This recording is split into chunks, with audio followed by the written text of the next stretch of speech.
Okay, so first off, I want to say a big thank you to Yaakov and his wife. Everyone, big thank you to Yaakov and his wife. Yaakov might be my biggest supporter, and he gives me chizuk all the time. He'll just text me in random times, tells me how much he loves me and appreciates what I'm trying to do, and it really means the world, especially coming from him. And when I think of a chassid, I think about Yaakov. It happens to be, that's his name, Yaakov Chassid. I don't think it's by any chance. So, Rabbi Nachman says that one of the things about Breslovers that's going to be unique in the world is that nobody will see love like the love amongst Breslovers. And if a person is able to hang out with Breslovers who are men or Breslovers who are women, or you get the zchut to go to Uman, and you get on a bus with them, you really feel that love, that kind of love that you hope the Jewish people will all have. When we think about Geula, we think about redemption, we think about Jewish unity. I remember when I went to Uman for the first time, I was on the bus on the way over there, and it's all different types of Jews. You have Israelis, and you have Americans, and you have Sephardim, and Ashkenazim, and Hasidim, and outside of this bus, and outside of Uman, they may not all be hanging out together. But in this place, there's no difference between any of them. You really actually feel it. It's not like I have to sometimes you have to squeeze the person to be with you, but here it really feels comfortable. And I remember that one of the inspirations for me to start teaching Breslov Hasidus was actually that whatever is going on in Uman, I just figured if this can be not in one specific place in a random Ukrainian non-Jewish city, where the greatest tzaddik in the world is buried, but it was just at large, that would be Geula, right? What are we looking for? Love, happiness, achdut, unity, fraternity, right? That's what we're all looking for. Yeah. I just want to say quickly, we're doing this a large part partially for my father. He should have a refuah shlema. Okay. Amen. Amen. And if anybody wants to pay box us 20 shekels donation. If not, don't worry, you being here is most important, and that's why.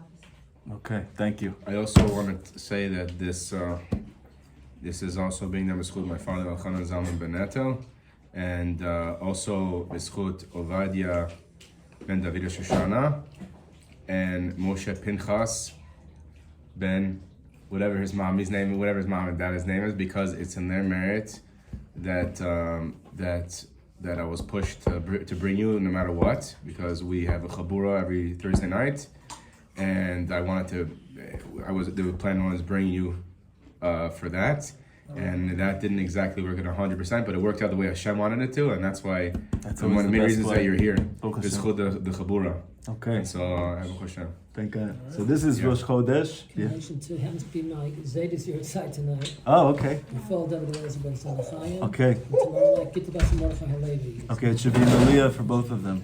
Mamash. Okay, so we're very lucky. Shua just walked in, everybody. Big thank you to Shua for coming, making the big trip out here. Monsieur Nefesh to be here. So today's Rosh Chodesh Adar. Rabbi Nachman says that the key to life is starting over. Start over.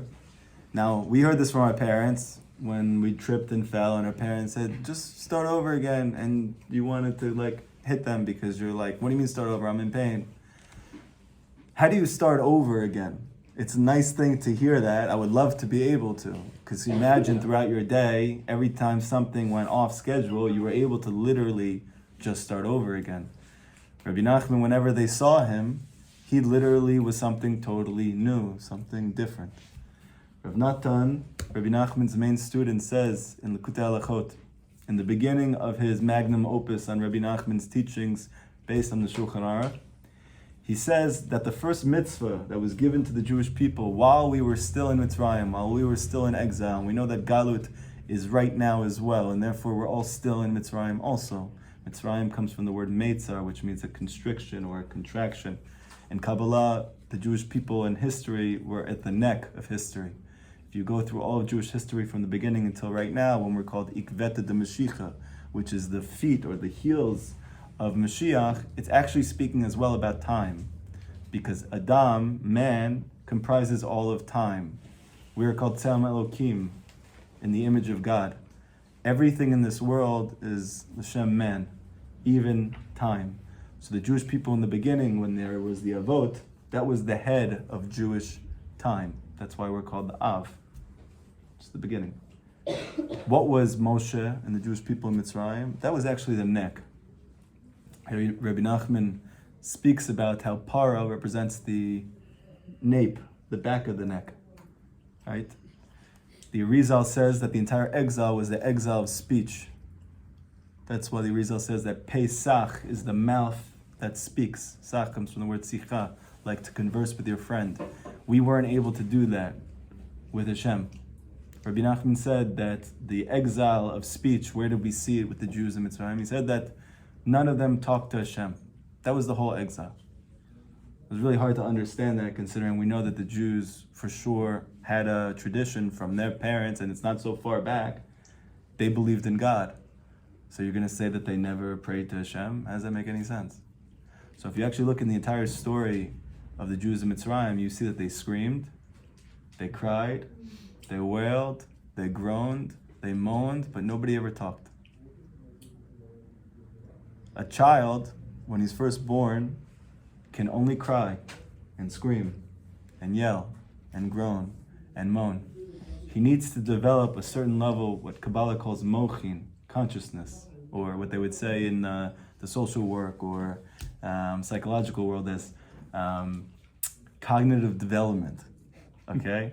And then the Gemara says, once they eat bread, you know they can start to speak. Bread, it's a very deep thing, also has to do with da'at, consciousness. That's why it says that in the end there's going to be a famine, but it won't be a famine of bread, it will be the word of Hashem. I know I'm saying a lot of things right now. Hopefully, Bezrat Hashem, it's all going to come together. But in Mitzrayim, we were in the throat. That's actually why there was such an intense servitude in that place, because your throat is the most narrow place in your body. And not only that, it's the passageway between your head and your heart.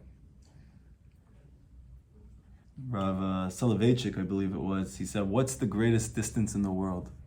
In the entire world. If you took all of existence, not just planet Earth, but all of it, tell me the greatest distance. From your mind to your heart. From your head to your heart. There you go. The beard is a bypass.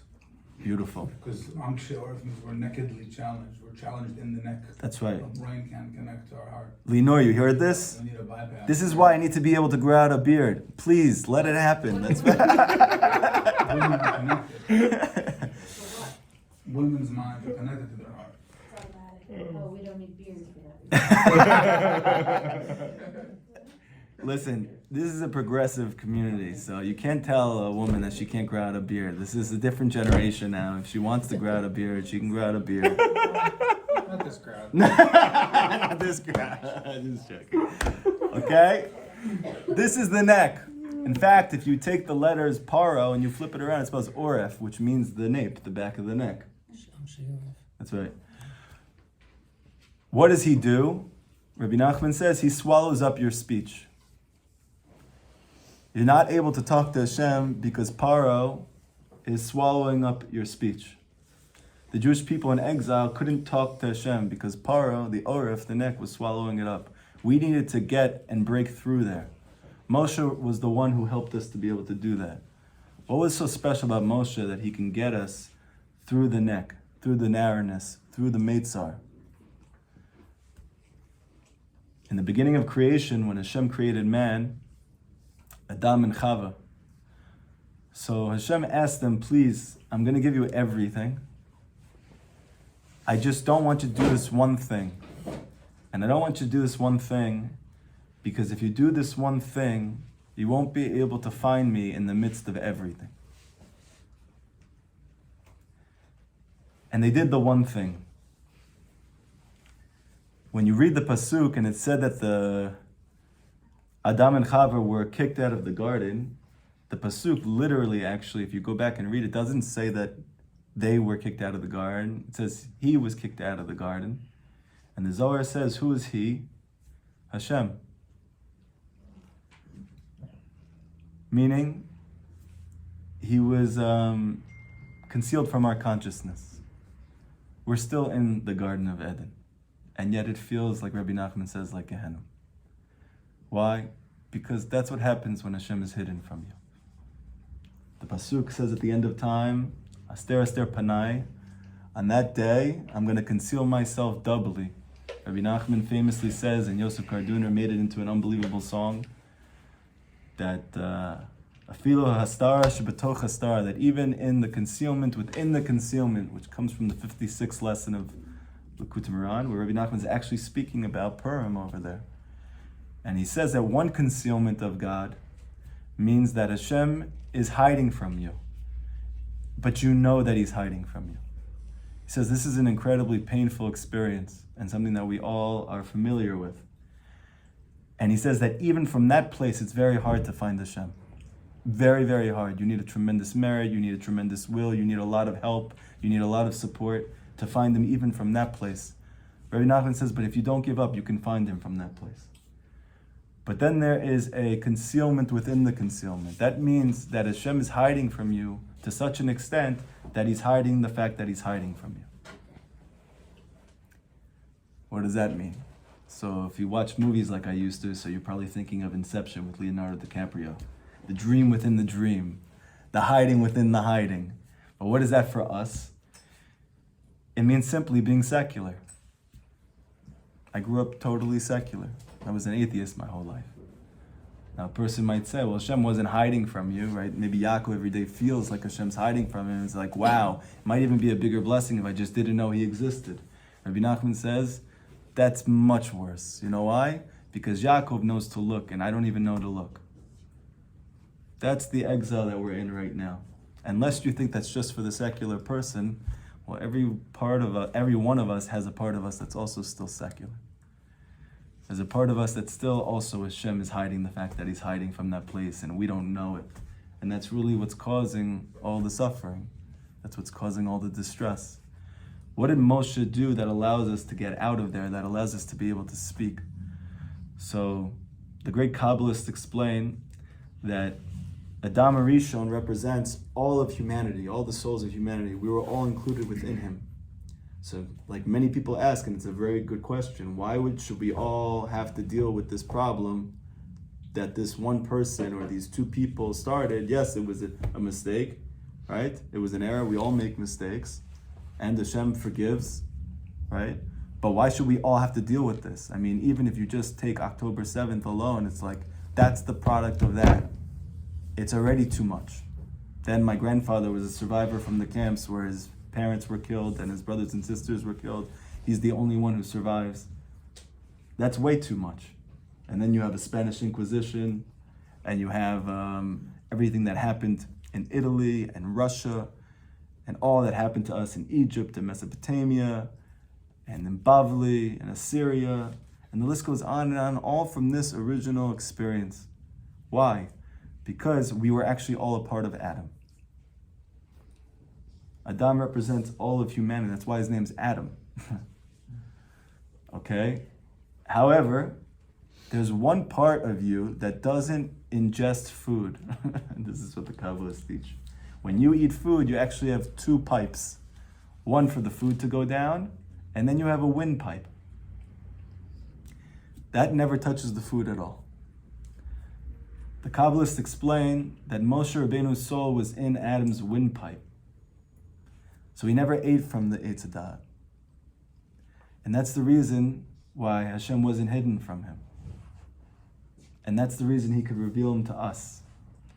Because He is a person's ruach. Rabbi Nachman's students came to him and said, listen, ever since we met you, you opened our eyes to new possibilities, new vistas in our life. That we can really be close to Hashem. We can find Him from wherever we are. We're finally excited about being Jewish, about keeping the mitzvot, about doing them with life force and joy and brotherhood and love. It's amazing, but everybody is slamming us, and everyone's embarrassing us, and everybody's vilifying us. And we don't know exactly how to explain what we found with you. Can you help us? Rabbi Nachman said, if they ask you what you found in Breslov, tell them ruach. Tell them ruach. I taught you how to breathe. I gave you fresh air.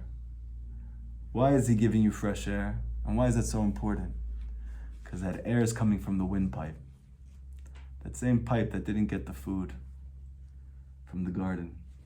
And therefore it's pure. And it breaks through everything. Once Rav Yaakov Meir Shechter, he was giving a Purim Seudah with all of his students, and he had them all, they were all piled up, waiting to hear the words of Rav Yaakov Meir Shechter. If anybody doesn't know him, he's a very famous Breslov Mashpia. He has thousands and thousands of students. And on Purim, I had a teacher in Queens who made it his business to be by him for Purim. You know, he went to a Litvak yeshiva, and so he was like always waiting for that moment, that time that he can break out and hear something Breslov. But like during the year, it's too much pressure, too much. But on Purim, everyone's supposed to be crazy on that day, so I'd be a little crazy. So he goes to Rav Yaakov Meir Shechter to hear him, and he walks in there, he sees all the Hasidim listening, you could hear a pin drop, and he said Rav Yaakov Meir Shechter was drunk off his rocker. And he's sitting in his seat, and he's saying to them, he's rocking back and forth, and he's telling them, what's the strongest thing in the world? What's the only thing in the world that nothing can stop? Nothing can stop this thing. It's mamish, an unstoppable force. It's an immovable object. What is the strongest thing in the world? And he said, Ruach. Ruach. What did he mean? Rabbi Nachman says, when they ask you what you found in Breslov, tell them Ruach. There's something about Rabbeinu that's unstoppable. It's called fresh air. And that can actually get you through the neck. This is the front of the neck, according to Kabbalah. So Parah represents the back of the neck. Moshe, according to Kabbalah, represents the front of the neck. He allows you to get from the head to the heart. Where the heart is the Beit HaMikdash. It's Yerushalayim, right? But now we're in the heels. Ooh, the feet. You know what's the least sensitive part of your whole body? Your heels. Do you ever notice how you don't feel anything when you do the mitzvahs? But we're dressed up so religious, and we move to Eretz Yisrael, and we so want to be close to Hashem. And I hear all these stories about tzaddikim, and I'm so inspired by them. But every single day I keep doing these mitzvahs, and I just don't feel anything. And I don't want to tell anybody, though. Because I don't want to let the cat out of the bag. So first off, it's okay. Because we're in the heels. And guess what happens when you take a needle and you stick it in your heel? If you do it in the right part, you can't feel anything. Ekev, the heel. However, Yaakov Avinu told his son Yehuda that Mashiach will come from between your heels, from between your feet. Then Ad Yavo Shiloh. Shiloh is going to come. Shiloh is the same gematria as Moshe. Rashi says, who's Shiloh? Melech HaMashiach. He's the Mashiach. Okay? That means that the Ruach is going to get down to our feet.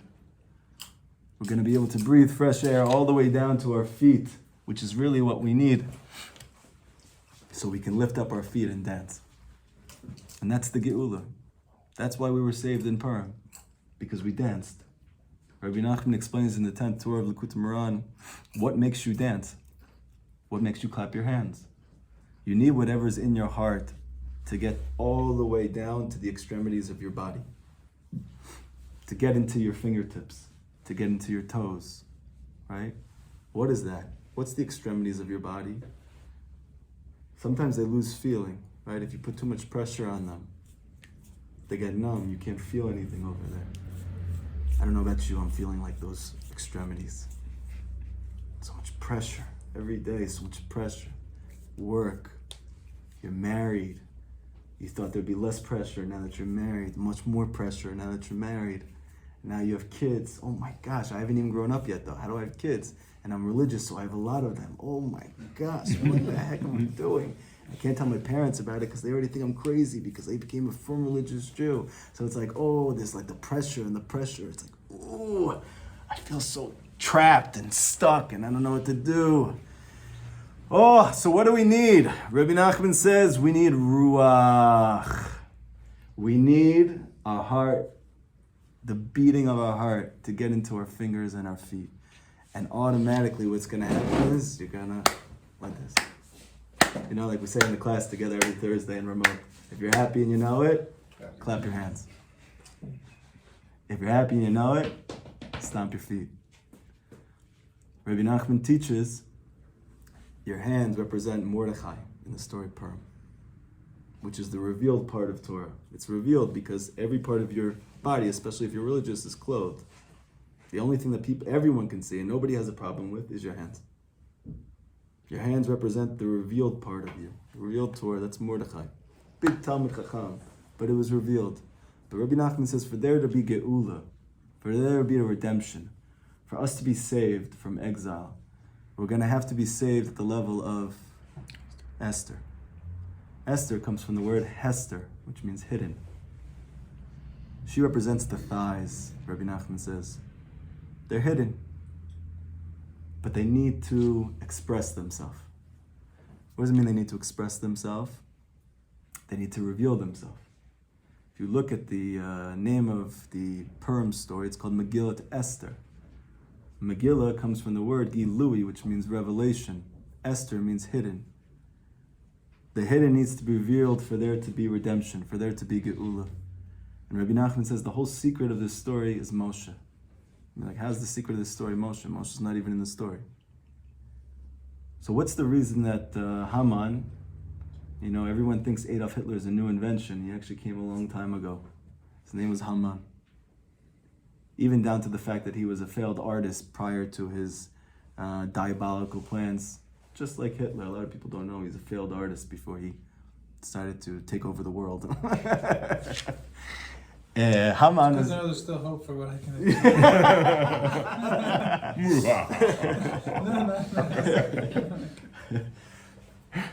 do. You're saying real estate's like an art? I'm saying I used to play in the band, but you know. Ah, okay. Right. Now it's all real estate. But, Yeah, real estate's also like an art. Yeah. I appreciate the art and the Yeah.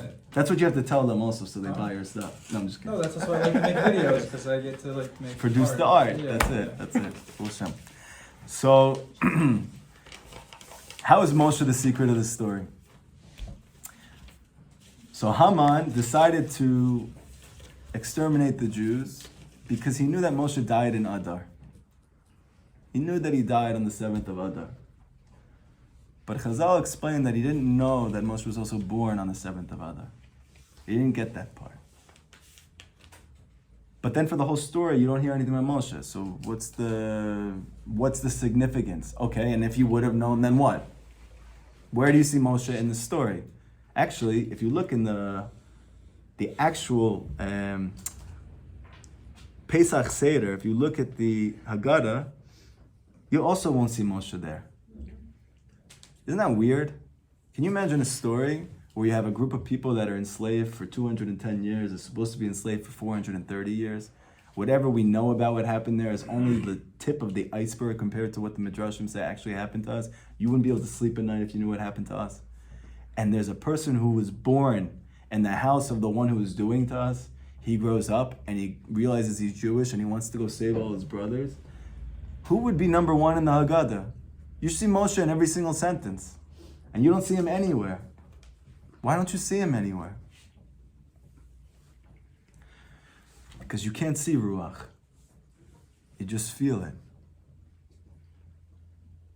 You just feel it. It gives you mamish life. You need it. Like if you knew you stopped breathing, you would literally do anything to find fresh air.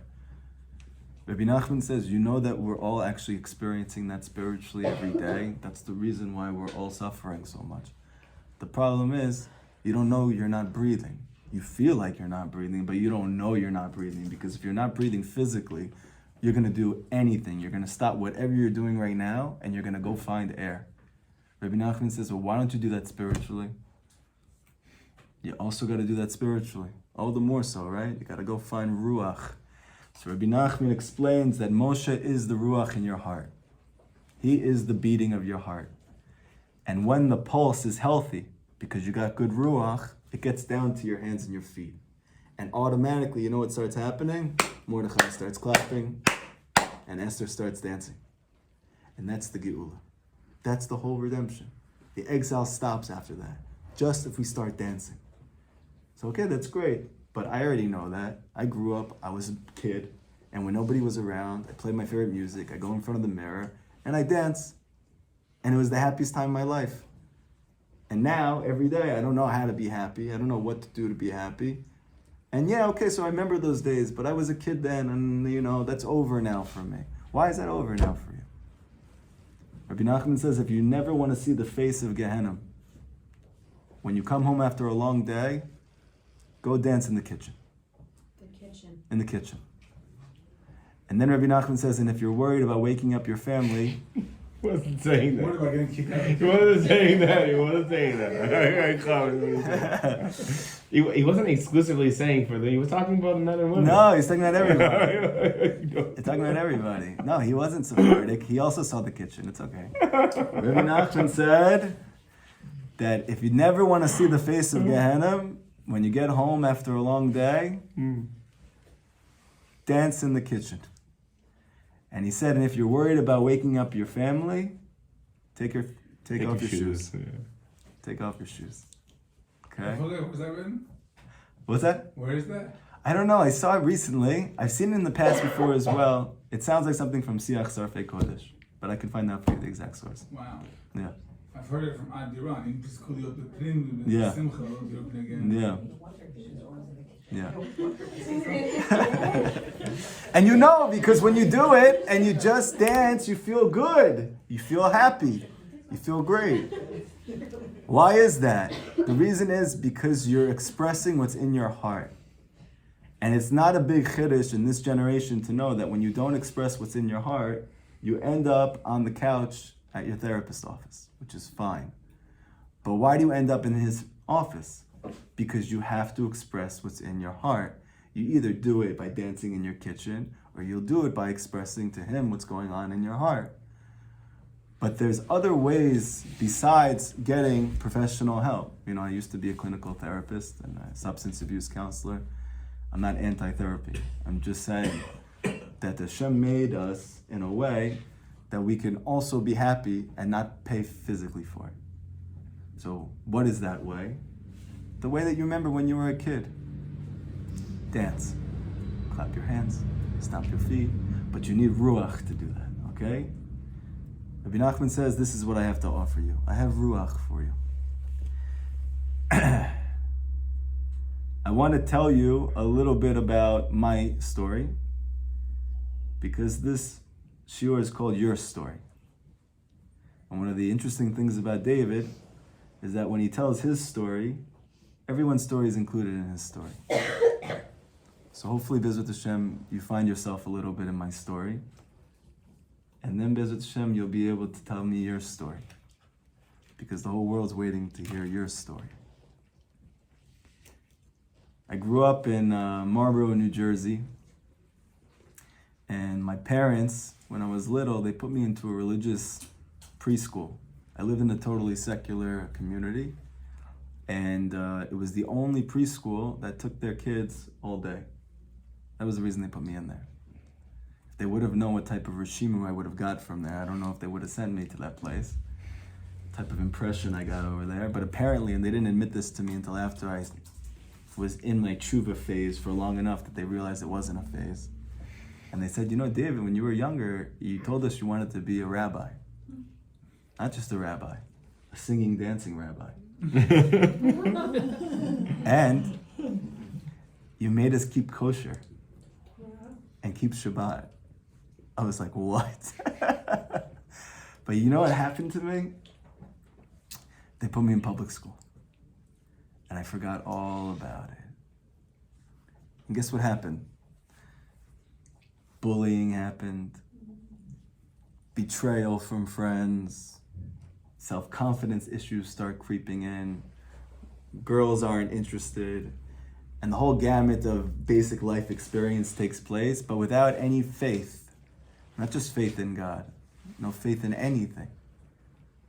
you can only hear from so many times from your mom how good looking you are, but if nobody is masking to that, you start to doubt, maybe my mom just says that because she cares about me, So you're laughing, I don't know why you're laughing, but this is the concern, I wasn't sure anymore. Every girl that I talked to wasn't interested, so it's like, at some point you have to really take stock, is my mom just being a good mom, or is nobody able to really see me, I'm not sure what's going on over here. Good Jewish mama. Good Jewish mom. Yeah. Good Jewish mom. And after I got to about 5th grade and I started to experience really intense bullying from the people who I thought were my best friends, I got a little disturbed. And I started to see a social worker, and I couldn't sleep at night. And I didn't understand. I didn't have kalim. I still don't understand really, but I definitely couldn't understand when I was in 5th grade. How is it that the people who are supposed to be your friends could be so cruel? I really didn't understand. Not like I don't understand, like how could you do that to me? Like I momish didn't understand. Like this doesn't equal that. Where did this happen? And then I found a book which answered this question. It was called Evolutionary Theory. And I read this book right before I started middle school, and it starts talking about how people were evolved monkeys. And I go, oh my gosh, it all makes sense. I didn't understand why my friends were always like in the midst of a power play, and now I understand. Because they're trying to survive. And I didn't understand why girls liked guys who were tall with big physiques. And now I understand, because we're just monkeys. And everything was starting to click. Click, click, click, click. And I literally had an epiphany, and I sat there and I go, oh my gosh, we're just monkeys. And we think we're something different. And on the one hand, it felt like my life had been saved. Because I understood now why people are so cruel. I understood why there was no justice. And I understood why people couldn't keep secrets. And I understood why people were making fun of you. Everything was really starting to make sense for me. But on the other hand, I totally lost any fragment, smidgent, whatever type of synonym you can come up with. I had no vestige left of faith after that. And so on the one hand, my understanding of life is growing and my faith is diminishing. And so you can imagine growing up in the secular world, well, you still have a hole and you got to fill it up with something. So what do you fill it up with? So I became the first person in my school to smoke weed. I think I did it before I even got to middle school. It's around the same time. I became the biggest pothead in my school when I was... Before I got to high school, I started selling it. When I got to high school, it was really crummy stuff. I just put the seeds in there. I feel bad. I'm doing a lot of tshuva on that now. But it didn't fill me up. Didn't fill the hole. And I got so into this whole atheism thing. It wasn't just like I was like, oh, we're just monkeys. No, I have a very, very, very big soul, so I got to fill it up. So I'm watching all of the shiurim from all the great atheists. And I'm reading all the amazing svarim, the unbelievable svarim that have come out. Dawkins and Hitchens and all these great chachamim coming to explain the God delusion. And I'm so strong in it that literally everybody that I see that I think has some faith, I would go up to them because I felt like I was doing them a huge favor. And I would sit them down and go, we're just monkeys, right? Yeah, Kiruv. It was Kiruv. It was Kiruv. And I would sit with them for hours until they would capitulate that there's no God. I did this even going into college, and it got even more intense there. I was speaking every day about the fact that there is no God. Now, if you think about it, I've thought about it a lot since then. Imagine someone told you there's a pink cloud in the sky. And you look, and you don't see it. And somebody swears there's a pink cloud in the sky. Are you going to spend every waking moment of your life trying to prove there's no pink cloud in the sky? Is it going to eat you up alive that there's no pink cloud? Probably not. So why am every waking moment, and I am so disturbed by the fact that people believe in God? If I don't believe he exists, just leave it alone. It's fine. It's a pink cloud. People think it's there. It's not really there. Why should I be spending and investing so much time, emotionality? Cognitive dissonance. What's that? Cognitive dissonance. Cognitive dissonance. It doesn't make sense. Exactly right. Cognitive dissonance. But you don't realize when you're in it. It's a hastar shebetoch hastar, right? It's a concealment within a concealment. Yeah, you have to satisfy your conscience because you're doing all kinds of averot, and if it was Hashem, then you'd be guilty. That's what religious people say. But I want to tell you something about when you grow up secular. It's just important to know. If you don't grow up secular, like really secular, I'm talking about not people like who are traditional and they have some. If you mamish grow up totally secular, it's important to know this because it's the only way we're going to end up helping them. You have to know they're not doing it because they're trying to like ease their conscience. There's a hastar shebetoch hastar. There is no conscience. There is no consciousness. There's no trying to avoid or they don't have a starting point. There's not a knowledge of a knowledge. It's nothing. Mamish totally lost. Tinuk shenishpa. They're like, it's a halachic reality, okay? Now, ultimately, I had to fill it up. So weed wasn't working. So what did I do? I turned to alcohol. And I started drinking every night until I blacked out. And I'm talking about almost every single night. I mean, I think sometimes I was waking up in garbage cans, like really weird, creepy stuff. And I couldn't stop. Why? Because it made me have to stop thinking about this big hole inside of me.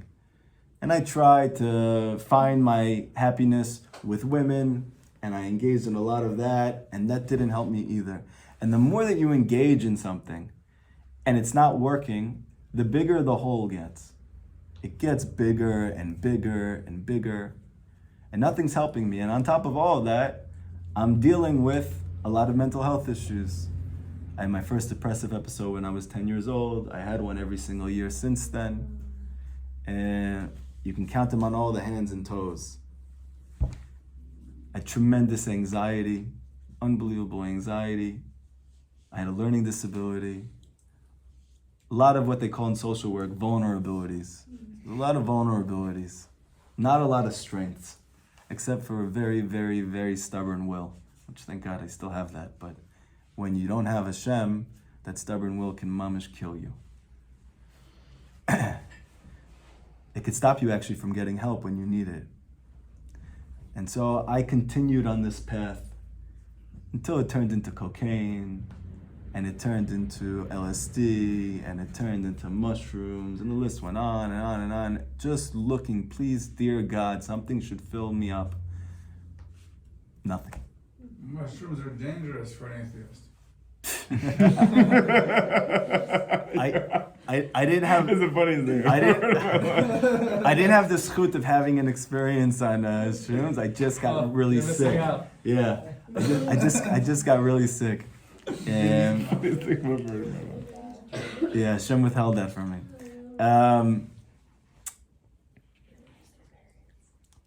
And then something weird happened. I came to Eretz Yisrael for the first time on birthright. And I got out of the plane and I felt like I was home for the first time, even though I'd never been here. It was a very weird sensation. I didn't have words for it, and obviously I also was a hardcore atheist, so I definitely didn't have a context for it. But I just felt literally as I got off, I'm like, this is home, and I'd never been here before. And I felt that the whole trip. And on this trip, I actually didn't get on because it was a secular birthright trip. I heard it since then. It was the most secular birthright trip. I still wasn't even firm enough to get on this trip. They weren't sure if I was Jewish based on my history growing up. I didn't get on the first year. And I'm like, I gotta go on this trip before I start graduate school. Like I kept pushing my friend, please apply again. And finally we got on, and I see these two kids who were Persian, California, on the trip, and they were doing this really weird thing. They were taking this black strap and they were wrapping it around their arm, cutting off the circulation to their brain, and then sticking this very weird ornament on the front. I think they call it a frontlet in English. That's how they translate. Phylactery. Phylacteries. And I said to my friend, I'm like, what type of religious trip did you get us on? This is crazy. And I actually was worried about them, so I went over to them. I said, are you guys okay? And they said, yeah, why? And I said, well, if you want to talk, I'm here, you can tell me what's going on. He said, everything's fine. I'm like, you have a strap on your arm. What are you doing? Yeah, he goes, these are tefillin. I said, what's that? And he starts to explain it to me. I'm like, wow, it's really a cult. And it was an interesting thing because they grew up modern Orthodox, and then me and my best friend were totally secular. And so they felt like, oh wow, these are going to be like the two most fun guys on the trip. And we were like intrigued by these two Persian kids in the cult. And so we ended up spending the whole trip together, just like broing out, talking every day, having fun, going out. The benefit of modern Orthodoxy is you can kind of like have your feet in both worlds. So they can be in the place that we were and yet traverse back to the other place that they were in, the place of phylacteries. And so it was a great original experience for me. And then something weird happened. They asked me if I want to extend the trip. And I used to go to Dave Matthews Band concerts all the time. I used to travel all over the world to see this band. I went to like over 30 concerts. I'm talking about even in England. I'm talking about I literally traveled to watch them. They were like my first Rebbe Nachman, like I got all my chizuk from them. I felt like they were the only one who understood me. Yeah, I was a chassid. Chassid of Rebbe Dave Matthews. No. And I had a plan to go back after the trip and go to another concert. And these two Persian kids asked me, do you want to stay on the trip with us? And we'll just travel around Israel for a month. And at the end of the month, there's a wedding at the Western Wall we have to go to. So I'm like, I don't know. I'm supposed to go to this concert. So I called my dad. And I asked him, what do you think I should do? So he told me, he's like, David, listen, you've been to 30 Dave Matthews Band concerts. You're starting graduate school soon. This whole thing, like where you do stuff because you have time and you have money, like that's over. You're not going to have time or money. That's why you're in real estate now. So you can get the money so you could do that again. Yeah. B'ezrat Hashem. Working on it. Yeah, so that was unbelievable eitzah, what Rabbi Nachman would call eitzah tova. It's the most priceless thing. And he said to me, listen, David, if it's not so expensive, this is like an opportunity for you. You can go to another concert another time. You're not going to have time and money anymore. See how much it costs. If it's not so expensive, extend. I'm like, oh, okay. And I look online, and at the time, I didn't hear of this thing called Hashgacha Pratit, Divine Providence. I just looked on kayak.com or something like that, and I saw that it cost $50 to extend for 1 month. Very expensive. Kidding. $50. I couldn't even to myself, I couldn't even come up with an excuse not to do it for $50. I'm like, $50 for a whole month? That doesn't even make sense. So I did it. I stayed. And for 3 weeks, we traveled around the country. And in the third week we were there, a week before we left, we stayed, we rented out a house in a city called Eilat. Not Elad, the one that you guys feel comfortable now in, but Eilat, the party capital of Eretz Yisrael, where it's 120 degrees. So hot there that as soon as you start sweating, it evaporates, so you never sweat. It's an amazing phenomenon. It will really bug you out if you think about it when you're there. But that's where I was for a whole week, sweating without sweating. And then it was Thursday night, and we went to this bar called Three Monkeys. Okay? It was a bunch of old people, and me and my friends. And we're sitting there in this bar, and I'm thinking about my life. I was in a very contemplative mood. I didn't realize that there's no air like the air of the land of Israel, that it gives you chokhmah, makes you think about your life. So I was doing that in this bar, Three Monkeys. I'm like, David, you've been doing the same thing now for how many years, every night, going out, drinking until you can't think and feel your pain anymore, hoping something good's gonna come of it. And the same exact thing is happening every single time. Aren't you tired of this? And I walk out and I see this Burning bush. I wish! Something like that. It was really something like that. You're like my Rashi. It's like Rashi's commentary. Hashem, we'll make a book together after this. So it was a slingshot, they called it. It's funny because slingshot is like kafakela in Torah, but this is a ride, okay? It was a ride that you go in here and it shoots really, really high up and it comes back down. You might have seen this in a prior lifetime. So I went over to this slingshot and I saw a group of girls over there. Yeah, one of them was giving me the eyes, which I wasn't used to. I'm used to them running. So for me, this is an exciting experience for me. And I decided to go over there and introduce myself. And my Persian friend said to me, they're like, David, these girls are not like the girls from Penn State. I said, what do you mean? He's like, you see their shirts, how they're down to here, and their skirts, how they're down to their knees? He's like, these girls are religious. And I go, so what? What does that mean? And I walked over to them and I start talking to them. Happens to be, I didn't realize at the time, because Yemenites in general don't speak such good English. They happen to be the only Yemenite family probably in the country that speaks perfect, fluent English. And I didn't realize, I just started talking to them, they start talking back to me. I had an amazing conversation with them. And after about a half an hour of us talking, I remember like it's late Thursday night, and back then I was very, very sophisticated in my thought process. I was always trying to control everything and figure everything out for myself. So I'm like, okay, it's very late now. If I keep this going too long, we won't actually hang out. I'll just invite them tomorrow, Friday night, we'll party, we'll do something fun together, and then this will go good from the beginning. I'll get my head right, take a nice shower, look good before. And what ends up happening? I said, you want to hang out tomorrow night? They said, tomorrow night's Shabbat. I said, what's that? And they started to explain to me what Shabbat was. And I'm like, wow, that sounds like fun. I thought it was like a party. So I invited myself. They said, it's not a party. I was like, okay, you guys have Facebook? They're like, no. And everything I asked them, they kept saying no. But they kept talking to me. It was a very weird thing. Usually, they're not interested, so they stop the conversation. Or they are, and they're answering yes. I never had this type of interaction where with big smiles on my face, they're saying no to everything I'm saying, but they're staying. So I'm like, I ran out of options, meaning this is obviously not going. This is not going. And I also had another weird thought, another Eretz Yisrael type of thought. I thought to myself, this is not mine. I had this weird feeling, this girl that I'm speaking to, is not mine. She doesn't belong to me. And I said, okay, it was nice to meet you. And I left. I didn't really know what other questions to ask. I asked every question I could think of. And I'm like killing myself for the next few hours. We're going out and we're still drinking. And I'm like thinking, how did I stop talking to that girl? That girl was interested in me and I just ended it. She was like the nicest, prettiest girl I ever met. Why did I do that? I would never do that if I was a gnome. And then like a few hours later, it's like 2 a.m. I'm walking in the only pizza place that's still open. And I walk in there, I'm about to order pizza, and out of nowhere, that girl walks in with her sisters. 2 a.m. Happens to be apparently one of them wouldn't let them fall asleep until they found sushi. She had a sushi craving.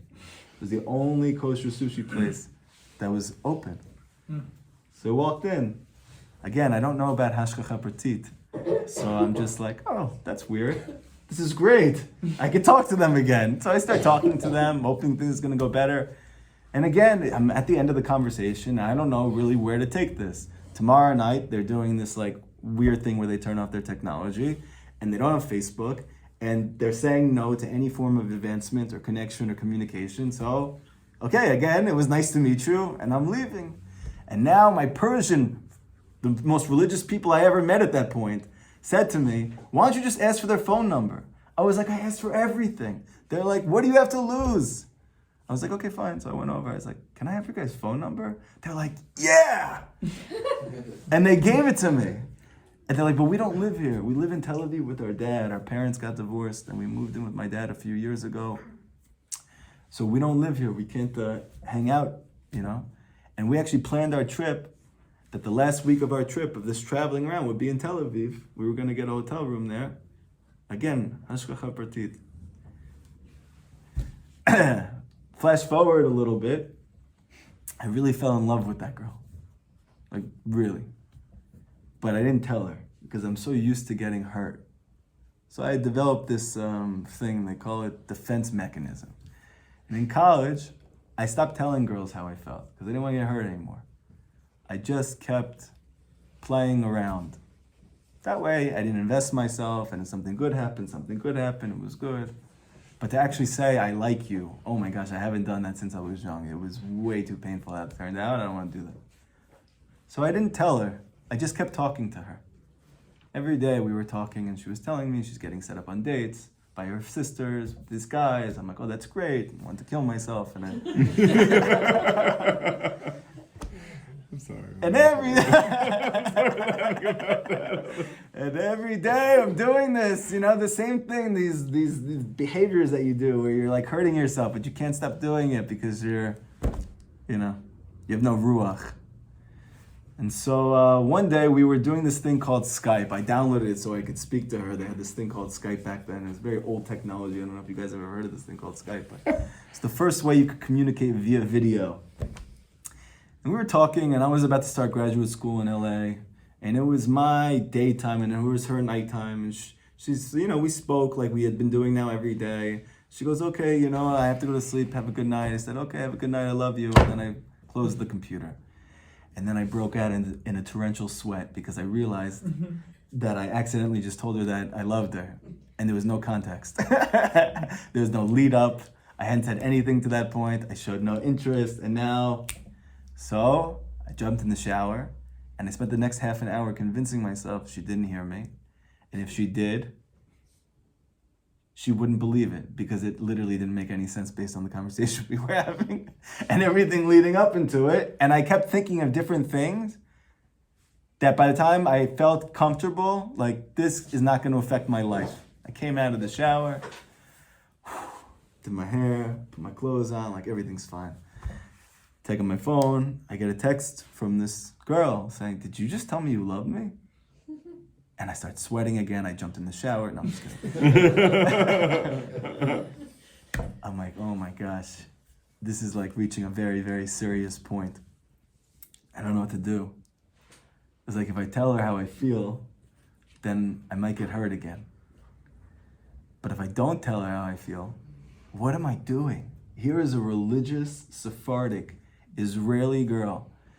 And here's me, a secular, Ashkenazi, atheist from America, who hasn't told her yet how you feel, or I just did, and that not only am I not sure if there's a God, or I'm just parv in the area, I'm mamish religious on the other side of the spectrum, on the side of not believing. I'm mamish religious about it.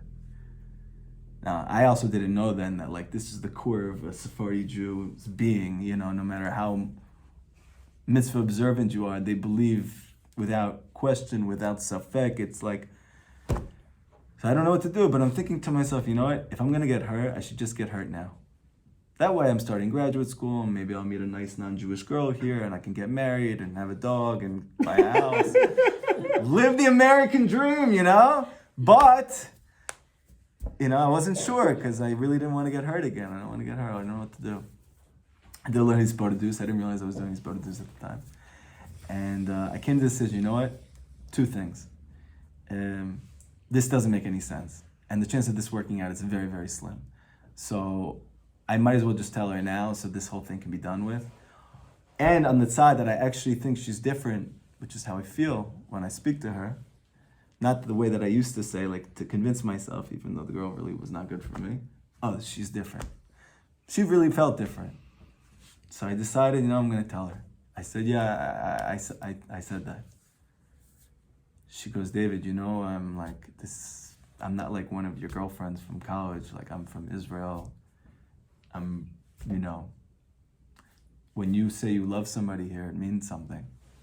Just say it to people. And I said, I know, and I really do mean it. She didn't respond. And for about 24 hours, I was sitting on the couch and in a tremendous state of morbidity, thinking about, here we go again, my crumbed up life. Nobody's ever gonna love me. I can never tell anybody how I feel about me. I'm always going to be alone. And the whole destructive, spiraling thing that happens to us sometimes definitely happens to me a lot. And I'm so upset, I turn my phone off and I throw it against the wall. And the whole day goes by, and I'm not excited for graduate school anymore. My mom is just like, I don't want to go to UCLA. I'm like, I just want to jump out a window and kill myself. And then I open up my phone, I go, you know what, I have to go on with my life. This girl's not interested, I thought that was a possibility, and okay, whatever. I start to convince myself so I don't feel as bad. Look at my phone again, I'm like, I gotta turn this on and go back to my life. And I see a text from her, she said, I love you too. So now what? Okay, we'll wait till next week when I come back. Listen, it's important to catch you guys. You get I got to keep you interested. He said that he wants me to come back again after this, so I don't have enough religious content for you, so I have to tell you my dating stories from when I was growing up. That's the complete opposite. It's the complete opposite. So, does anybody have any questions about how this goes? Because you should have one big question. Anybody have any questions? Did you get a dog? Any other questions? Dog's name. Yeah. Any other questions? You had this all What planned she out? was thinking this whole time? Did I have any idea what she was What thinking? she was thinking post facto. Why is she continuing this relationship Yeah, why with him was all she this talking time? to you? That's a great question. These are all amazing questions. Yeah, I also if you ask me, yeah, why I forgot the popcorn, I'm sorry. you guys are supposed to make me feel better about the whole situation. You're like, why would she speak to you? Why would she come in to talk to you? I'm kidding. Yes, that's the question. That's the question. That's the question. Yeah, what's driving her this whole time? It's a great question. You guys should ask her. Is she your wife? She is my wife. Thank God.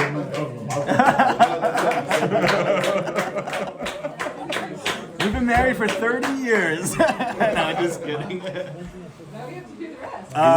We got like. You look very young. Thank God. Fast forward, we've been together for almost 12 years.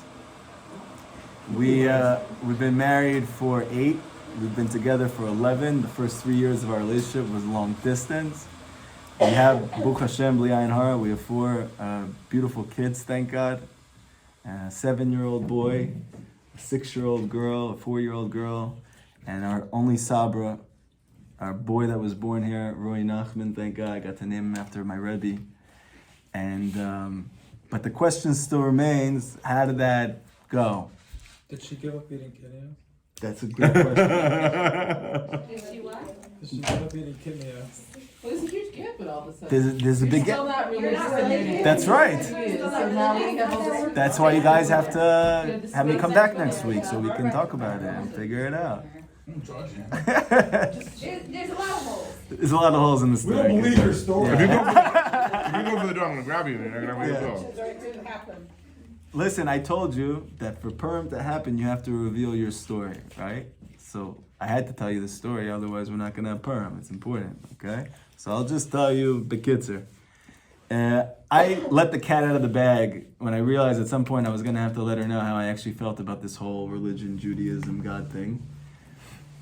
And thank God it was her. And she didn't judge me. And she didn't force me to do anything or even encourage me to do anything. She just asked me why I don't believe. And I gave her tremendously deep, philosophical, convoluted reasons for why there is no God. And I said, no, you have any answers for that? She said, no. I said, so then you see, it's a cult. Why do you believe in God? She goes, David, I don't need answers to those questions to believe in God. That's not the source of my faith. She's like, you know how much I believe in God? It's like, just like I know I'm talking to you right now. I know you're there. Just like that. Can you prove it to me? You could prove to me scientifically you're there? You have a philosophical reason why you exist? No, but you're talking to me. That's how I believe in God. I know He's there. I don't need a proof. And so it went from me feeling bad for her feeling bad for me. So she told me, she goes, David, you know there's people though who have answers to these questions. You're not like the first person to have questions like this. I was like, there's people who have answers to these questions? He goes, yeah, sure. Yeah. These are such good questions. Where's learning these questions? She goes, yeah, you're in California. Go find an Orthodox rabbi. They're going to know all the answers to these questions. I'm like, really? She goes, yeah. So that was my first experience of the Jewish religion. I went, it was Sukkot. I went to this place called Hillel. I was there in my wife beater after I just worked out, came out of the tanning salon, sitting over there, and somebody came up to me from behind me. He goes, "You work out?" And I turn around, and he looks like some type of very, very religious person with like a jacket and pants, and like, yeah, but who introduces themselves like that? And we ended up having a conversation. And it was the first time in my life that I felt intellectually challenged. He actually had me thinking. I didn't admit it to him, but he had me thinking about things that I thought for a very long time. I was so intrigued by this figure, I just followed him back home. And then he invited me for Shabbat. And I'm like, oh, this Shabbat thing, okay, I get to experience what it's like. And I go, and he keeps having me over every week, even though I keep spreading my atheistic views there and my liberal beliefs and trying to enlighten everybody who's there, get them out of the closet, you know? And then after a year of doing this, one of them gave me a book, the assistant rabbi. Apparently I didn't know until afterwards. The assistant rabbi told me actually that the rabbi we were speaking to, he actually gave up on you. And he asked me, he goes, you know, maybe you have some tricks up your bag. I don't know what to do with David. Like it's, you know, I did my best. So he said, listen, I have this book. It was written by a rabbi that I learned from. And I don't know if you're going to like it, but I think you might. And, you know, I think it's worth a try reading if you're interested. I'm like, okay, fine. I loved reading. I read like everything growing up. My favorite thing to do was go in a library and get a Starbucks coffee at the conjoined area and then go into the library and read something that I'm never going to need for the rest of my life again. This is what I did all the time. And so now it's like another one of those experiences. And he gave me this book called The Secret Life of God. Oh, Rabbi David there. Yeah. You know him? Leo works with Yeah. me. Oh. Do a podcast with him. Oh, wow. Okay. Oh, wow. So I'm here because of him. Oh, Yeah, that book, I read does that. he know that? He knows that because I told him when it happened, but I'm sure he's heard a lot of stories of knowing that. And but I definitely did tell him. And so I read this book, and as I'm reading this book in my apartment in California, I'm having this epiphany again. Like, remember when I had the epiphany when I was 10 and I realized we're all monkeys and that's why we're like this? Like that, but like the opposite way. And I realized that the whole reason I feel so alone and like such an alien is because I'm Jewish. And all my dreams and all my hopes and all these things that I've been wanting to do with my life and pursue and to cultivate in those around me and in the world, these are my ancestors' dreams. They're not my dreams. And not only was I wrong that God doesn't exist, it's been driving me my whole life. And I couldn't sleep all night because, as you can imagine, I'm a very religious person. So when I was religious with my atheism, I wasn't, you know, like, I wasn't modern about it. It was all the way. And so when I realized God exists, it's not going to be like, okay, so now let me go back and do what I'm doing. And like, you know, I have it in the back of my mind. Hey guys, I believe in God now. No, it's like, there's implications of that to figure out what that means. What's going to mean for me in my life, you know? I couldn't sleep all night. I was so excited. I had spent literally 12 years every day thinking about the fact that this reality is not real. It's causing me so much pain. And then in one moment, it just flips. Now, as I'm having this epiphany and I put the book down and I'm like thinking about my life and what's going to happen to me when I wake up tomorrow, what that conversation is going to be like with my girlfriend when I tell her this thing happened to me, and just my life in general, what's this going to look like now? I started to hear a loud sound from the apartment building next to me. And I figured they were having a party there because it was a frat house. So I look outside to see what's going on in that building, and nothing was there. It was dark, so there must have been a party somewhere else that night. So I'm like, that's so weird. It's a very loud sound. So I closed the door. It's my porch door. But the sound was getting louder. So I'm like, that's weird. Where's that sound coming from? So I start looking in the apartment building itself, and I come at my front door and I'm looking in the building, and the sound is getting louder, but I can't figure out where the sound's coming from. So I'm like, that's so weird. So I just go in my room, I lock the door, and I hear the sound and it's getting louder. And so now I'm like looking, is there any holes in my apartment? Is there a place I'm not looking? Whatever, everything's shut. And this sound is getting louder. And now I'm really scared because I realize the sound is coming from my own head. So either I'm having a psychological breakdown right now, or I'm having an acid flashback, and none of these things are good. I got so scared, I went down into a fetal position. I put a blanket over my head. I said, please stop, please stop, please stop, please stop, for about 10 minutes. And the sound is getting louder and louder and louder and louder and louder. And then, boom, it just stopped. Next day I woke up and I told my future wife, I'm gonna start keeping Shabbat. I didn't tell her about the sound because I didn't want to think I was crazy. But a few months later, she showed me a video of a sound that was being heard all around the world, but nobody knew where it was coming from. And I heard the sound, and I got the chills, because it was the same sound that I heard that night. And I asked my wife, what's that sound? She goes, what do you mean, what's the sound? I said, you're showing me this video. Why are you showing me this video? What's that sound? She goes, you don't know that sound? I said, no, I don't know the sound. That's why I just asked you 3 times what the sound was. She said, David, that's a shofar blast.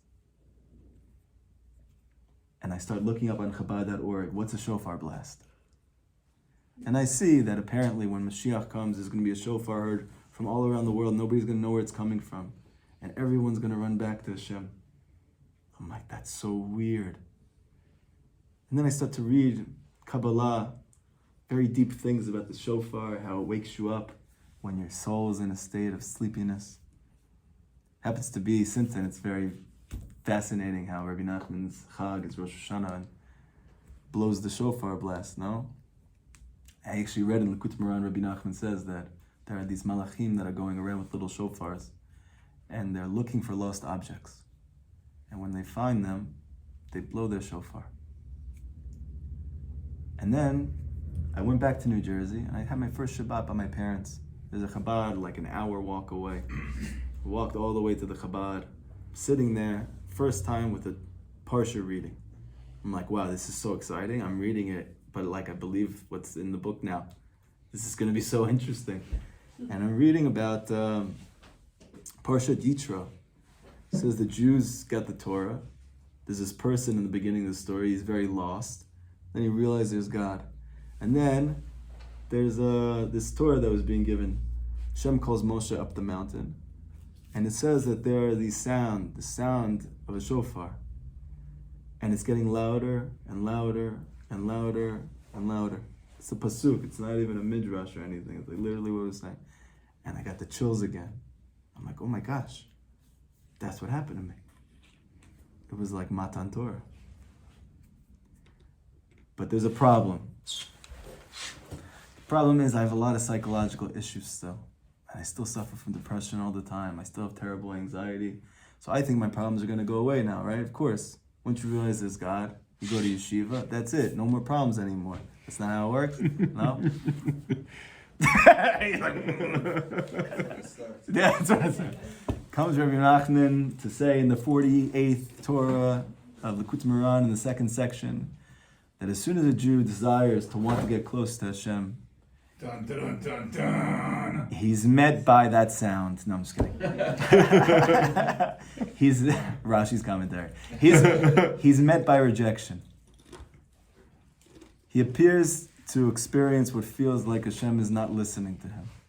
He's not paying attention to him. He's not interested in him. But Rabbi Nachman says that all of that is only for the sake of being brought closer. So hold on, brother. This is what he says. I wish I would have had that in the beginning. But I didn't have that in the beginning. So my psychological problems are reaching their apex. Because when you're younger and you're depressed, you can hide it. You go in your room, turn on the TV, turn off the lights, nobody knows. Maybe your mom only figures out 6 months in.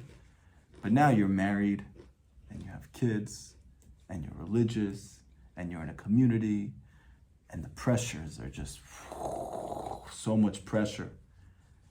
And it just hit an all-time apex. And I had the worst depressive episode I ever had in my life. And it lasted 3 years. In my bed, crying every single day, feeling like the worst person in the world. 2 little new infants with my wife. My wife's taking care of them in a foreign country by herself. I'm not doing anything besides sitting in my bed every day and crying and feeling so bad. And literally every day I'm asking my wife, why would Hashem do this to me? I gave up everything in my life. I'm not perfect. I make a million mistakes, but this is really me trying my best. How could this possibly help me? She didn't know what to say.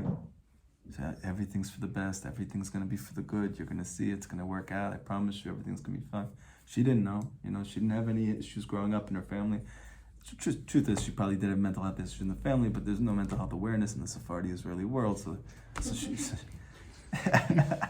probably a few diagnoses I can give over there, but nothing they're aware It's of. just a cultural.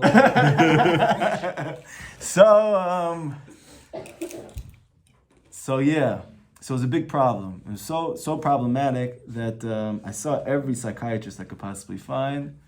I took every psychiatric med I could possibly find. Nothing helped me. And as the days go on, you feel even worse because nothing's working, so you feel hopeless. So now, I don't even know what to do. I believe in God, yet He's torturing me. I've been unhappy now for 3 years. And I made a whole new life based off of this. And I have no idea what to do.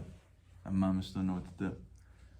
So I start looking up, is there any types of other therapies you could do for depression? Maybe there's treatment-resistant depression therapies you can find. And so I found something called TMS. It's a transmagnetic stimulation. It's a very new wave thing where they took this thing, which is called ECT, which they only have in the horror movies from the 70s. Frankenstein. Yeah. Where they shock you and you lose memory. And they found a healthier version of it where you can actually stay awake during it. You don't lose any memory. It's like these little micro shocks to your brain. You stay awake the whole time. You just feel it. It feels weird. And that's it. They said they found a lot of success doing it. But obviously it's all out of pocket, so, they're gonna have to pay a lot of money for it. And so we did. My parents were obviously very desperate. So we did the treatment. And what do you know? David doesn't get any better. So again, I'm back in the same place. What am I gonna do? I don't know what to do. I literally don't know what to do. And this is taking so long. And my kids need me. My wife needs me. I don't know. I got so desperate that I actually did do ECT. Electric convulsive therapy. They shock you while you're asleep. They give you a shot and it knocks you out. And then they shock your brain. There's an 80% success rate. 80%. That's a very high rate in the therapeutic world. You should know. Not that I'm encouraging anybody to do this, for sure not. But 4 out of 5 people get help from this. And that means if you were struggling with depression your whole life and nothing ever helped you, if you had 5 people in a room and you're one of the 5, you have a 80% chance. You're probably gonna get picked. So I did it. I lost about 2 or 3 years worth of memory. I forgot a lot about my kids growing up for the first 2 years of us being together. And I didn't get any better. There I am again. The only one. The 1 out of the 5. I'm the one. I don't know what to do. I have no idea what to do. And now I'm actually worried about myself. So I checked myself into a psych ward. For months. The story went a little weird, right? This wasn't how the story was going up until this point. Did you get your memory back of your kids? So I'll tell you something very interesting. I slowly over time got some of the memory back. Some stuff I still don't remember. But when I picked up Likutei Moharan, which is Rabbi Nachman's Sefer, which was the only thing that gave me hope and kept me going, and I was reading literally vociferously every single day just to keep me alive. And I opened it back up, and I didn't forget any of it. I actually didn't forget any of the Torah that I had learned during those years. I just forgot everything else. That was very weird. But now I'm in a psych ward, and I'm not sure what to do. And so I just want to make sure I don't do anything to myself. There's a lot riding on this. And I didn't expect my life to turn out this way, but here I am. You know, life happens like that sometimes. You don't expect it to go that way. The only thing I brought with me was my tefillin, which they wouldn't let me put on unless they watched me because they were scared I'm gonna hurt myself. And I had my my real tefillin with me, my Likutei Moharan, this book, the only thing that was keeping me alive. When did you start learning that? When did I start learning that? Years before that. Yeah. That's part of the pain, you know? You learn something and you believe it and it's not happening. And you have that for so long. It's a very painful experience, almost worse than if you never learned it. If you never knew that Hashem loves you, everything He does is for your good, everything He does is to bring you closer to Him. So then again, you could be like the evolutionary theory, like, you know, it's like, okay, well, it makes sense, the world's cruel, it is what it is. But if you're like, there's a God who runs everything and a leaf doesn't turn unless He wants it to, and that means that I'm depressed and I can't get any better because Hashem doesn't want me to, and all of it's for my good because He loves me so much, that could be even more painful. So I'm in this place, and I'm in a hospital gown, and I'm surrounded by all these other people, all who end up in this place. It's like literally hell. Like I'm in hell, but I'm still alive. I feel like I'm in a dream. Like I don't know how I got here. When I was growing up, my parents said, you have so much potential, you could do so many things. And I kind of felt like that. And just, I don't know, everything just starts falling apart. Everything. And I'm like sitting in my bed, and I'm in my hospital gown, and I'm thinking about my life and how I got here. And I'm thinking about the one thing that gives me hope. It's that book that I have. This figure, Rabbi Nachman, his teachings. It's the only thing that keeps me going. And I start to wonder to myself, this God that Rabbi Nachman believes in, the one that he got me to believe in, is there anything that he tells me to do that I'm not doing so that I can feel and experience that? And I realized at that moment, I didn't actually do anything Rabbi Nachman told me to do. I just learned his teachings. Just the same way I did my whole life. I grew up secular.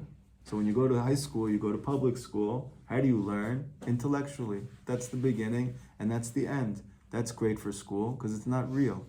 But what happens in your life? You need something more than just an intellectual truth. You need something to be real. So I'm learning it like those books. But then I remembered that Rabbi Nachman said, there's something that you do. If you do this, it's the best thing you could possibly do in your whole life. For every day, if you could take 1 hour out of your day at least, and talk to Hashem like you're speaking to your best friend about everything that's going on with you in your heart. Everything in your own language, mamish, everything. He says, this is the greatest possible Eitzah. There's no greater Eitzah than this. There's no greater avoda than this. There's nothing higher or greater than this, Rabbi Nachman says in the 25th lesson of Tinyana in Likutei Moharan. There's nothing greater than this. And I'm reading it all the time, but I'm not doing it. Because that's too scary. That means I would have to believe. I'm not sure I'm ready for that. But now I'm desperate and I have to do something. And I'm thinking to myself, if I don't change, if I actually don't change, if I don't do something different than I've done my whole life, this isn't going to end well. And so I sat there with tears in my eyes and I made a promise to Hashem. I said, Hashem, listen. I don't know why I still believe like you love me. Nothing in my life has made me feel like that's true. But I really do. And I really do believe everything is coming from you. I really do. But I'm really stuck. And I don't know where to turn. And I don't know what to do. This Rebbe tells me, the one that I believe in his teachings, the one that made me believe truly in you, that if I speak to you for at least an hour a day, you could change my life. I said, listen, I promise you from this moment moving forward, I'm going to talk to you for at least an hour every single day. And I'm going to tell you everything. Everything. The good, the bad, the ugly, the successes, the failures, the highs, the lows. And you start to realize, oh my gosh, that's why he says an hour. It really does take an hour to do all that.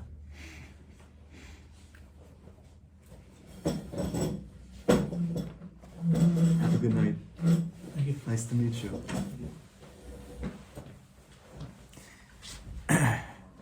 And I said, if you not just get me out of the psych ward, but if you actually turn my life around, where I'm not just surviving anymore, but I'm actually living, I promise you, I will spend the rest of my life doing everything I can for your kids to be able to do the same exact thing. And I started then, in the psych ward, doing Hippodaду for an hour. And I started to get a little bit better. A little bit better. Enough to get out. And I kept doing it because I made a promise. And slowly, a little bit, until all of a sudden, somehow, some way along the way, I started to actually really believe in God. And I started to see Him in my life. And I started to see His kindnesses. And I started to see His love. And I started to see everything. And now I'm here. And I'm trying to fulfill that promise. So this is a little bit of my story. Why am I telling you that story? Megillat Esther. We know that Pesach is the Geula, right? It's the redemption. According to Kabbalah, Pesach represents the beginning of history. Nisan is the first month. So what's the last month? Adar. Now, if we're just looking at the calendar, okay, interesting, nice. But if you realize that the calendar is not just the calendar of a year, but it's a calendar of history, so then you realize we're going from Nisan to Adar. That means the end is Adar. Geula is Adar. Mashiach is Adar. Moshe is born in Adar. So whatever happens in the Megillah, that's how our Geula is going to happen. How does the redemption happen? So in Mitzrayim, I know how it happened. How did it happen? There was a birth. There was a birth. Now there's no birth. Something's already inside of you. It's already been born. It's just concealed. And the only way for you to personally have your own prati, individual geula, is for you to reveal that beautiful, beautiful thing that Hashem gave birth to you a long time ago, that you know, you believe somewhere deep down inside it's in you, and you just don't know how to get it out. That's called Purim. You have to reveal that part. What's that part called? That's the letter Aleph. Rabbi Nachman says in the Kutumran, the letter Aleph is the tzaddik inside of you. If you're a woman, it's the tzaddikah inside of you. The letter Aleph represents your consciousness of God, your belief in God, and your belief in yourself. Rabbi Nachman says that these two things go hand in hand. You can't believe in God if you don't believe in yourself. This is what he says. So that's the Aleph inside of you. Esther is two sections combined. You have the Aleph and you have the root word Hester, hidden, the hidden Aleph. Esther is not just a person. Esther is every one of us.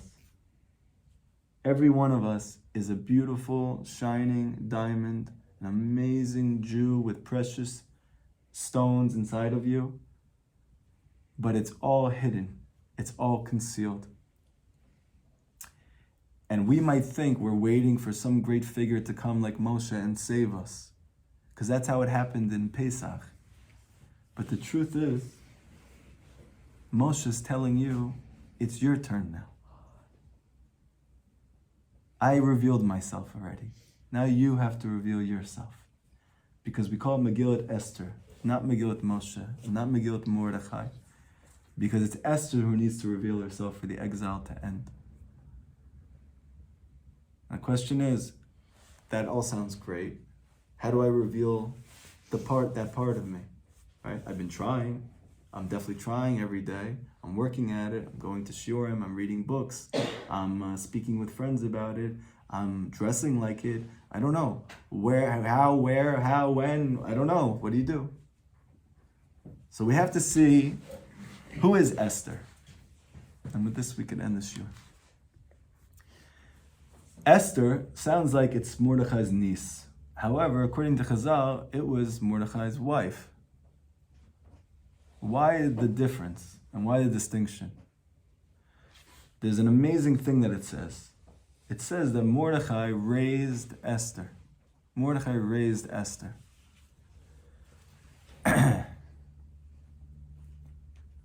What does that mean he raised Esther? The word for raised in the Megillah is actually the source of the word Amunah. Amen. If you look at it, raised her. What does it mean he raised her? He raised her faith. He raised her Amunah. She didn't believe in herself, and he got her to. Not only that, but he said, listen, you don't realize it because you're stuck in darkness and you think you're Nebuch. You have been kidnapped by Achashverosh. You are stuck in his prison. You are trapped, even though you're now wearing religious garb and living a religious life. You still feel mamish like you're in the depths of that world and you never really got out. And you feel like you're waiting for me to help you. And I'm telling you, the redemption is going to come through you. The Geulah is going to come through you. When you tell Achashverosh that you're Jewish. And she says, but me, I can't. He might kill me. I don't know. Mordechai said to her, listen, if you do not do this, somebody else is going to. I don't know about you, but that's like the weakest chizuk I've ever heard. Can you imagine? I had a whole spiel with you. I'm putting you down on the line. I tell you, listen, you have to do this. Everything is riding on it. And guess what? If you don't, she could do it easily. You're like, okay, so I'll let her do it. What are we learning from this? Everyone's Esther. We're all Esther. I'm going to tell you a very quick thing, and with this we're going to see how you can actually reveal that Aleph, how we're not just going to celebrate Purim, but we're really at Purim. We have a transformation. We can reveal that light inside of us, and that's the very thing that we need in order to bring the Geulah. And I don't know about you, I can't take this anymore. Why should I have to drive down here, and my wife is worried something's going to happen to me because I'm driving past Arabs? This is our home. Why do I have to feel like that? I came from America to here. Why should I have to not feel safe in my own home? That's the epitome of exile. I want this to end. I'm sure you guys really want this to end, right? Yeah. So how do we do it? It's all inside of you. How do you get it out? Rabbi Nachman told a story once. He said that people tell their kids stories to put them to sleep, but I tell my children stories to wake them up. So here's a story, it's very short, and with that we're gonna end. The story goes like this. There was once a Jew who was very poor, down on his luck, and he couldn't support his family. There's a lot of pressure on him. Every day being so poor, not being able to support his family, it was really hurting him. He wasn't like an absent father, he really cared, and he just couldn't make any money. Caused him a lot of pain. One day he had a dream, and he dreamed that he was under this bridge in Vienna, and he was digging up from the dirt treasure. And he woke up from the dream, because that was such a weird dream. And then he starts thinking to himself, you know what happens when you get desperate. Oh, maybe that dream was like meant something. Maybe we should do something about it. I'm already so poor, I've tried everything. Maybe there's treasure there. So he travels from Ukraine all the way to Vienna. It's a very far journey back then when they didn't have Uber. Goes over there, and he sees mamish, that bridge, that dirt, that everything. And he goes, oh my gosh, maybe they've released treasure here. Maybe Hashem is trying to help me. And then he starts thinking to himself, because he's Jewish and he's smart, so he says, you know what? If I start digging here, they're going to ask me why I'm digging. And I'm going to have to tell them because there's treasure here. And then they're going to say, oh, well, we would like some also. And then I'm going to have to give it to them. And that would defeat the whole purpose of me making this whole trip. So you know what? There's that one non-Jewish guard over there. If I tell him what I'm doing, then I'll split it with him. But at least I'll get half if it's really there. If it's not there, it's not there. But if it's there, then he'll make sure nobody comes here because I let him in on the secret. And I'll still get half. So he goes over and he tells this non-Jewish guard that he thinks there's treasure in here. And he wants to know if he could dig it up, and he just watches. He goes, sure, no problem, go ahead, have fun. He's digging and digging and digging. And then the non-Jewish guard said to him, he goes, I just have a question for you. Why do you think there's treasure under here? He goes, oh, I had a dream last night. He goes, what? He goes, yeah, I had a dream. He goes, you had a dream? That's why you came all the way here? And you're digging under there because you had a dream? The non-Jewish bodyguard goes, you Jews and your dreams. Because I also had a dream once. There was a lot of treasure hidden under my bed rest in this little godforsaken village, under this little poor home, broken home. And he's describing this home, he's describing the city, and it sounds to the Jew like he's describing his own home. And through this whole course of this thing, he goes, oh my gosh. He goes, you're right, that is crazy. And he runs home. And he looks under his bed rest. And there's treasure. And he goes, oh my gosh, this whole time I was looking for treasure. Looking everywhere I could find it. Couldn't find it anywhere. And the whole time it's been hiding under my own head. Rabbi Nachman said every single Jew has treasure inside of them. But you have to go to Vienna to find it. What's Vienna? So usually in the schools that are not interested in teaching you Breslov, or maybe don't want you to know, they don't tell you the end of the story. But there's an end to that story. And that's not the end of the story. The end of the story, Rabbi Nachman says, is Vienna is the tzaddik. And even though every single Jew is filled with a unique, precious treasure, it will remain hidden within them until they go to Vienna. And even though Vienna seems like a very far away from where you were starting, and it's not really where you are, it's going somewhere else, it's a long journey. But you have to take that journey in order to find what you always already had. Rabbi Nachman said, Bekitzer, I am Vienna. So the question is, how do we reveal that treasure inside of us? How do we reveal the Aleph? So it's not Esther, it's Esther. It's Geula, it's redemption. By the way, Esther's same gematria is Malchut. Anybody who likes that kind of stuff. The Malchut's in exile. We need to reveal the Malchut. Malchut, your emunah, your faith. Okay? Very clear. You look in the Megillah after we're done, you'll see I'm not making it up. How did Esther get to the point that she was able to save the world? What did she do? She didn't even think she was anything. Who, me? What am I going to do? Mordechai raised her. Mordechai raised her. Mordechai's the tzaddik. So I highly encourage you, if you don't want the class just to be interesting, or like you, hey, I met this crazy rabbi who had this crazy experience with this girl and these drugs and this mental health issues, and wow, it was so interesting and weird, and like, I don't know why we invited that guy. If you want it not to end there, but you actually want your tomorrow to be different than today, you know, not just to be inspired. Rabbi Nachman says it's not about just being inspired. If the inspiration doesn't actually change your life, it doesn't help you. And Hashem wants to help you. How do you actually get helped? Rabbi Nachman says you need to be raised by Mordechai. You need to allow Mordechai to raise you. And so when you leave here, I highly encourage you to take a time that you think to yourself, when I hear teachings from any of the tzaddikim, which of those tzaddiks' teachings resonates the most with me? That this person, mamish, makes me feel that Hashem loves me, He cares about me, He wants the best for me, He's going to help me, my life is going to be good, there's going to be blessings in my life.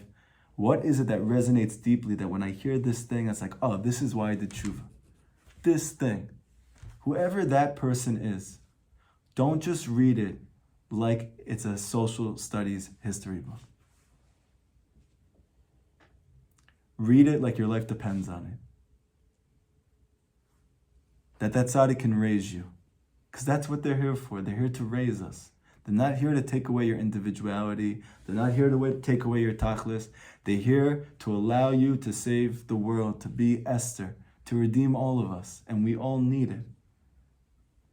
Figure out who your Mordechai is. If you really think about it for a few seconds, you probably already know. And then you're going to see that tzaddik has advice for you. Here's the big chiddush from the class. Don't just learn about that advice. Do it. And don't just do it sometimes. Do it as much as they tell you to do it. Because if you go to a doctor, and Rabbi Nachman says, don't think that when you see doctors, you're seeing real doctors. Those doctors don't know what they're doing. He said, I know because I went to one. And then I was positive after he didn't know what he was doing. He said, tzaddikim are actually doctors. They're doctors of the soul. What happens if you go and somebody gives you a script because you have some type of virus or something, you have some type of illness. He says, take it at this time. Don't eat or drink anything beforehand. Make sure you eat or drink something with it. Make sure you get this much sleep. This whole entire regiment. So what do? You take it because you just want to get better. You pop the pill in. You do that for 2 weeks. You go back to the doctor and you're not feeling any better. And you go, what's going on? I paid all this money out of pocket so I can be here. I heard that you're this greatest doctor. Everyone else is getting better. I'm not getting any better. You tell me what's going on. He said, did you take the script? You said, yeah, I took the pill. You took it twice a day? Yeah, I took it twice a day. You ate something you didn't eat anything before? No, I didn't always not eat anything before. Sometimes I ate something before. And you slept those amount of hours? Not exactly. Sometimes I slept, sometimes I didn't. And what about this? No, but who cares? I took the pill. I took the medicine. Why does it matter when, who, if you? He goes, why do you think I told you all this? You think I'm bored? You think I want to add to what you want to do? I want the medicine to work. That's why I told you to do all those things. Rabbi Nachman says, well, tzaddikim are doctors. So if they tell you these things, they're not cute ideas so that we could go tell them to our kids at the Shabbat table and that's the end of it. No. When are they going to change your life? When you do it. I bless every single one of us. Think about who's your Vienna. Where's your Vienna? I'm not telling you who Vienna is. If you pray to Hashem and you mamash say, who is Vienna? Hashem will show you. But whoever that is, I highly, highly encourage you. Say, now what do I do in Vienna? And if you do that thing that they teach you in Vienna, you'll find the treasure under your head. And maybe you'll just save the whole world with you. Everybody have an amazing Purim. Thank you guys.